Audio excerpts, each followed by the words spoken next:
Hello, everybody, and welcome back to Real Country Jukebox with Raymond and myself. I'm James. Today we got another album review we want to talk about, and it's Zach Top. Zach Top just released his debut album within the last few weeks, and just a couple of weeks ago, or 3 or 4 weeks ago, I was saying when we were talking about William Michael Morgan that there were less than 5 artists of today's guys trying to make it. That I got really excited and couldn't wait for them to come out. Well, here's the second one of those behind William Michael Morgan. So I'm really excited about this today. Zach Top's one of my favorites, and we're going to review his album today and see what y'all think about it. And hopefully y'all have listened to it and like it. So. Yep. And one thing I want to mention before we get into this is of all the album reviews we've done so far, Will Michael Morgan and Zach Top is my favorite era is the 90s. They're the most 90s sounding country artists that we've talked about, in my opinion, since we've done these. Certainly. That makes you feel like it's straight from there, It does. But anyway, I'll lead it off if that's cool. Yeah, that's fine. I got Sounds Like the Radio, this first song I want to mention. A lot of that song, he's talking, a lot of the times throughout the whole song, he's just mentioning some 90s references, and it sounds very 90s. And an interesting thing is, he's so young that he's actually name dropping music from either the time he was born or maybe even a little bit before, but he lives it so much that it's believable. That's the word I was going to use. He's very believable with everything every tribute or everybody he talks about. Exactly. So I definitely don't have. Look, if you name drop someone that was out 50 years before you were even born, if you know their music very well and you sound like they do, go for it. You know what I mean? And yeah, that is a rare thing, but it does happen. I've got two favorites on this thing, and just to spread it out, I'm going to talk about one of them first, and then my other one last. The first one I want to talk about is "Cowboys Like Me Do," and it's about a medium-paced country song, and I don't know how much you've listened to each one. I know sometimes you listen to it a few times. But sometimes you listen to it a bunch. But this song, "Cowboys Like Me Do," was one of my two favorites because I can picture the whole thing when he starts talking about cowboy riding into town. Basically, he stops at this diner and he's having a conversation with this girl. He's kind of a drifter and a cowboy, and he starts this conversation with the girl working at the diner, and he's saying that he goes from town to town and things, but she might change that. This conversation keeps going good. He's going to give it a cup of coffee, at this diner. But every time I picture this scene in Pure Country where George Strait's sitting at that diner and that girl comes over and she's like, "Are you new around here?" Oh, yeah. He's like, "Yeah, brand new." I picture that every time. I think I pictured the first time I heard this song, and I do every time. Yeah. But I just like his style. We've talked about you don't hear cowboy songs as much anymore. You got Cody Johnson, those guys bringing it back, which we love. But this is one of my two favorites because it's just your typical cowboy song. He stops into town. He lets you know he said, "I'm probably not going to be here very long. I'm not from around here, but I'll give this conversation a cup of coffee, yada, yada, yada." And, he's not going to lie, but she might change that. So it's just a really cool song. And it's got a very pure country feel to it, and I love that. I want to drop that one too. It's actually tied for one of my favorites up here. So while we're on that one, I'll go ahead and talk what I had. To me, I absolutely love this song, and it paints a picture, like you said. I got some pure country from it. I also got some. You're good at these, so I already can't wait. Well, it's weird because, man, there's a song out there, and I cannot pick up on what it is for nothing. And I even made a note, everything about it, not the lyrics, but the way he addresses it, the music and everything sounds just like another song. It'll come to you as soon as we're done. That's the way it always does with me. But yeah, I don't know what it was, but it reminds me just of another one, and it's tied for my favorite on the whole album. And it could possibly be my very favorite, but the other one that I love is not similar to it at all. It's like apples and oranges. So okay. Yep. And it's funny because we had heard, he's been at it for a few years before he had this full-length album, and we had heard 3 or 4 different songs, from him, and then we didn't hear this one at all until the album dropped that day. And I remember I texted 2 or 3 people. You were one of them. It was like, y'all got to hear this one. Y'all got to hear this one. It was just immediately my favorite. Yeah. All right, I've got Cold Beer and Country Music, which is my second, like what's tied for it. And this whole song just reminds me of just a honky tonk scene, like the whole nine, the whole 9 yards. He's just wanting to hear, he's wanting to, to be dancing, hearing the music, hearing the live band. And I wrote a note. It kind of reminds me of being at Billy Bob's. Okay, I can certainly see that. The whole feel of it just kind of reminds me of that, and the kind of music that's playing at Billy Bob's. Now I'm not talking about the concert, because right here recently they've booked all kinds of different people to perform there. Branching out a little bit, huh? Yeah, but I'm talking about the it's multiple bars and restaurants in one place. Yeah. But when you go to, while you're waiting on the show you paid to see, like we've seen Granger Smith and Josh Turner there. Yeah. When you're waiting on that show, there's other little dance halls / bars you can go into, and this reminds me of the kind of music that the house bands are playing. Yeah. Like it's a lot of Alan Jackson, a lot of Keith Whitley, and Clint Black, all that group, and that's what this song reminds me of. Which all fits Zach Top too.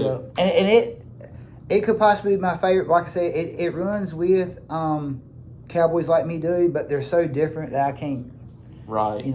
It's not fair to compare them. And it's funny you said that, because I automatically picture the Nashville Palace. But I mean, that makes sense. And Billy Bob's the biggest honky tonk in the world. So I mean, that's a better example. But because I've been to the Nashville Palace so much, and him hanging out kind of in that area of Nashville, I picture that. But I can certainly see Billy Bob's. I'm sure he's played there by now. I know. And another thing too, when you said Nashville Palace, that's actually a better description, because I was trying to explain a small part inside Billy Bob's.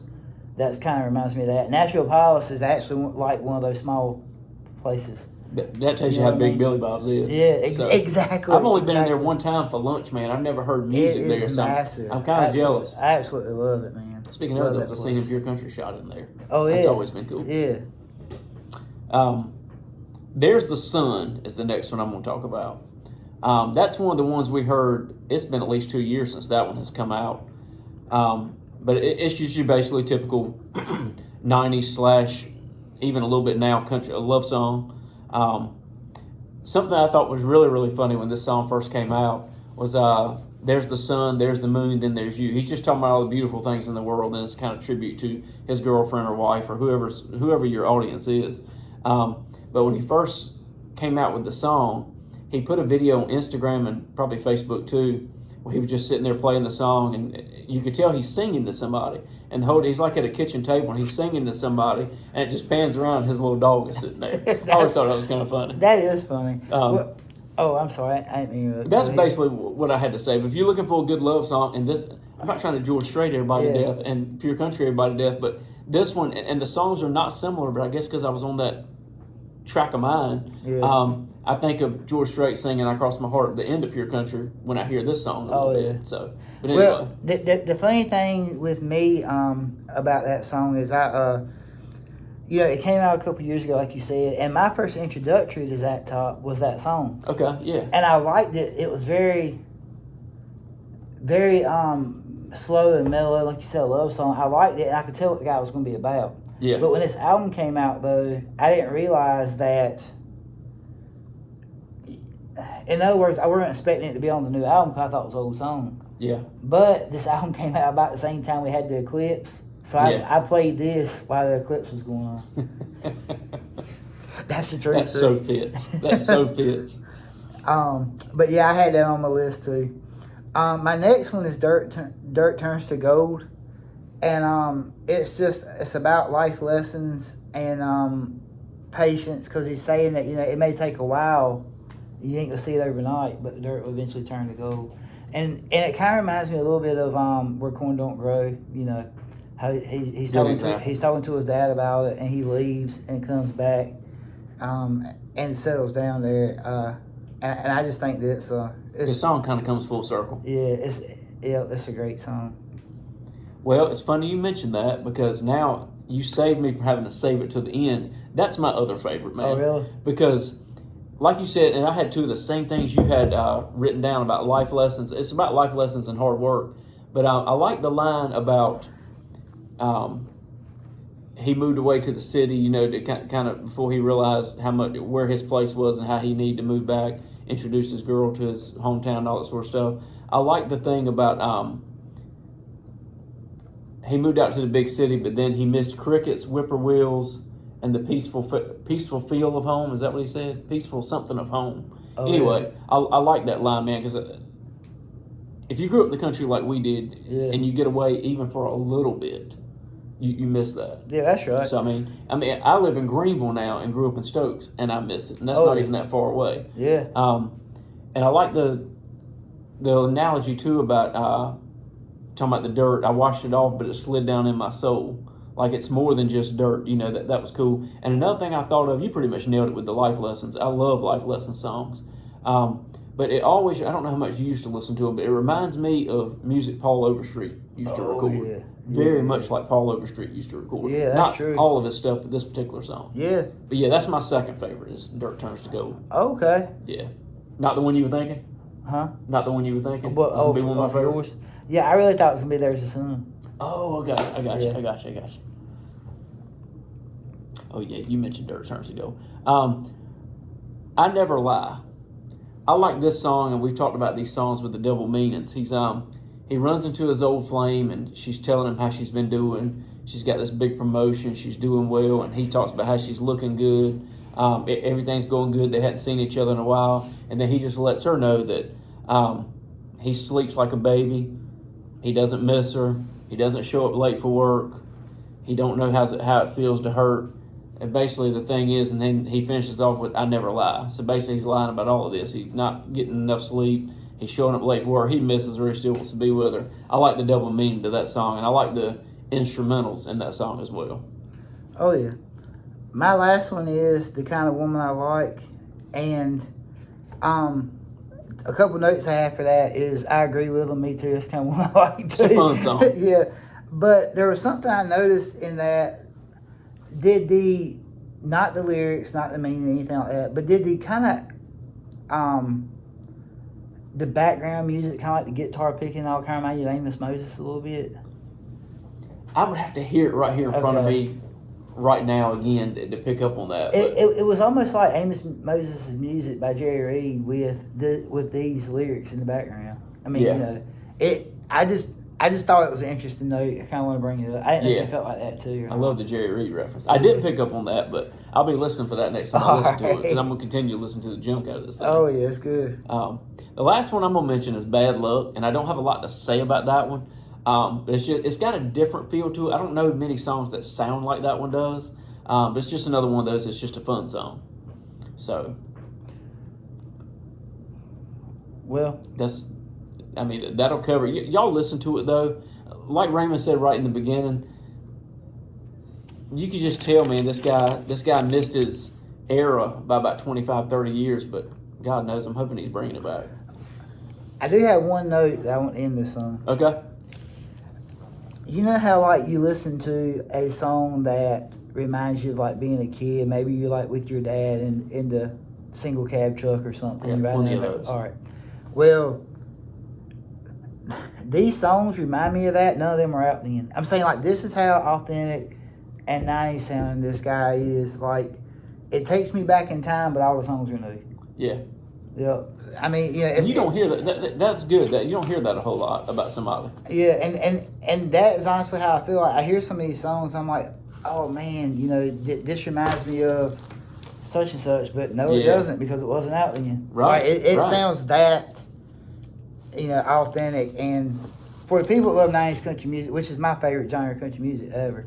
I mean, when we did the 64 songs, 70s, 80s, 90s, and 2000s, it goes to show that I know a whole lot more and appreciate and love a whole lot more of the other decades. But 90s to me is the greatest. I agree. So, and just that's exactly what this sounds like. And he kind of mentions that himself on Sounds Like Radio. Yeah. Which is not my favorite song up there. I appreciate the references, but it's not my favorite. Right, yeah. So, but anyway, well, that's all I've got for today. So, yeah, if y'all check out the new album by Zach Top, and we'll see y'all next time.